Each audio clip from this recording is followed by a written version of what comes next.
slaying dragons.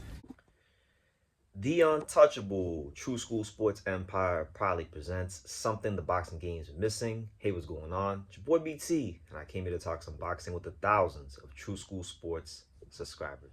All right, so the next fighter in our prospect slash contender review series is none other than Colombia's very own Juan Carrillo. Right, 14-0, 10 knockouts. He is, in fact, your number 9 IBF light heavyweight contender and your number 13 WBO light heavyweight contender. And this is a fighter that I'm very familiar with because I interviewed Juan Carrillo when he was like 2-0 or 3-0 back in 2020. And my dad also interviewed him on this channel back in 2020 as well.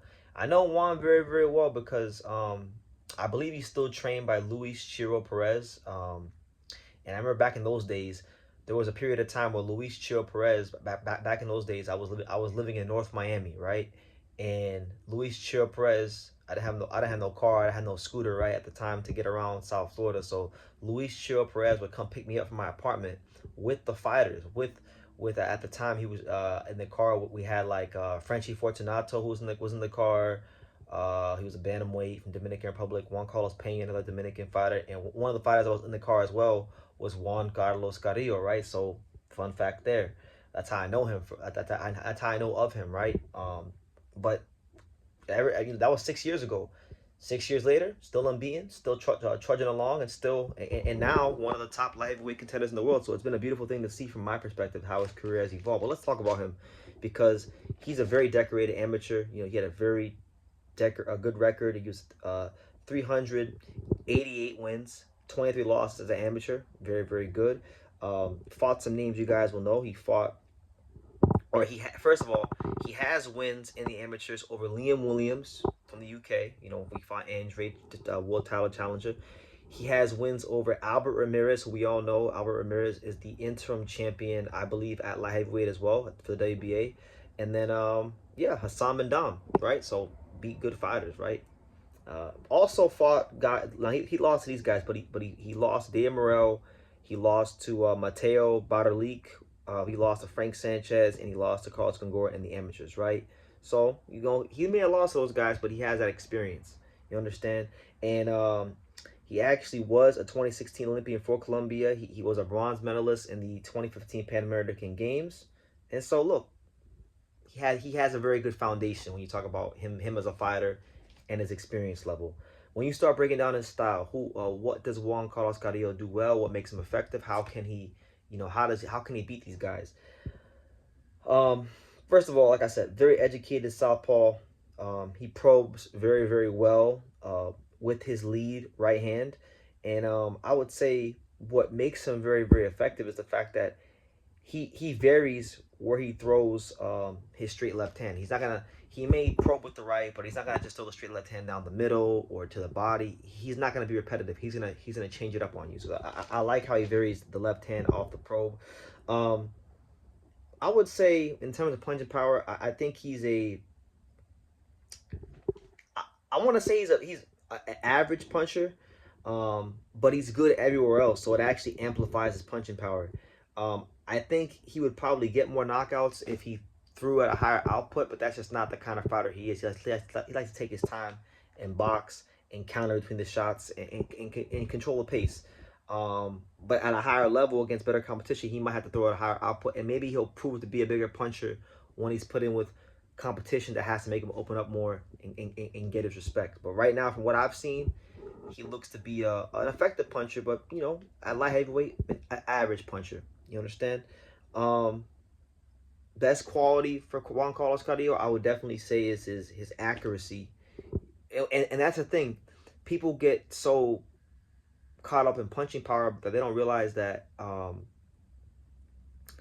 what makes a great puncher sometimes isn't necessarily power itself. A lot of times it's accuracy.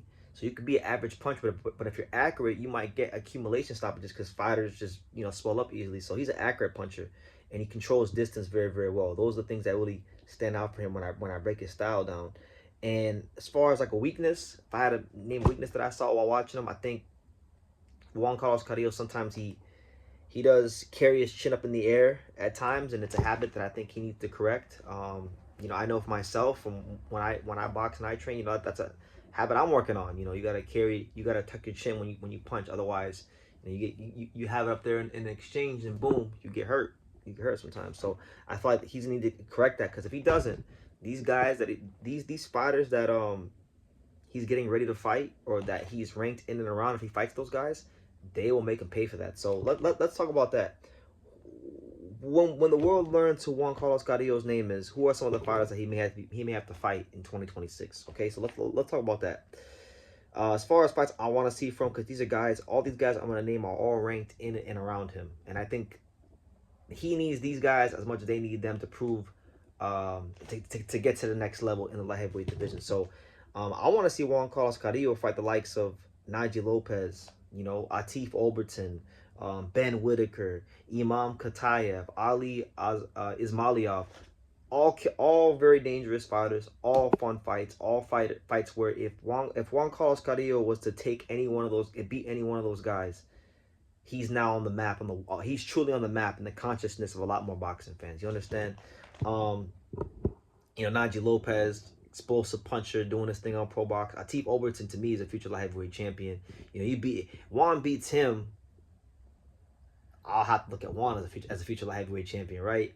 Ben Whitaker, I don't think they do that fight because there's no financial incentive for Matchroom to do that fight.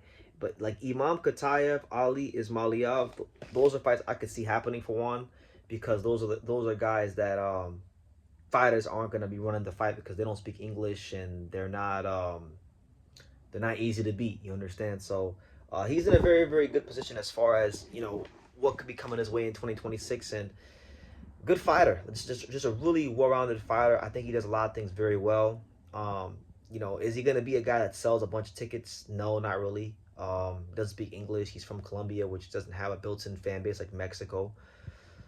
But what I will say is this: if you're a light heavyweight and you think you're the goods, and you're trying to get to that next level, this is one of the guys you're gonna have to fight and show and prove that you can beat, because Juan Carlos Carrillo can fight. He can fight.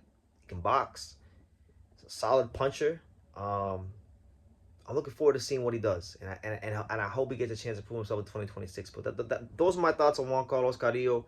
Y'all can let me know what you think in the comments down below. Make sure you guys take the time to subscribe. And like I say in every single one of these videos, you can love me or you can hate me, but I'm just a kid from Dang. So until next time, take care, guys. Thank you for watching True School Sports. Thank you for watching another video on the untouchable True School Sports empire, the home of boxing.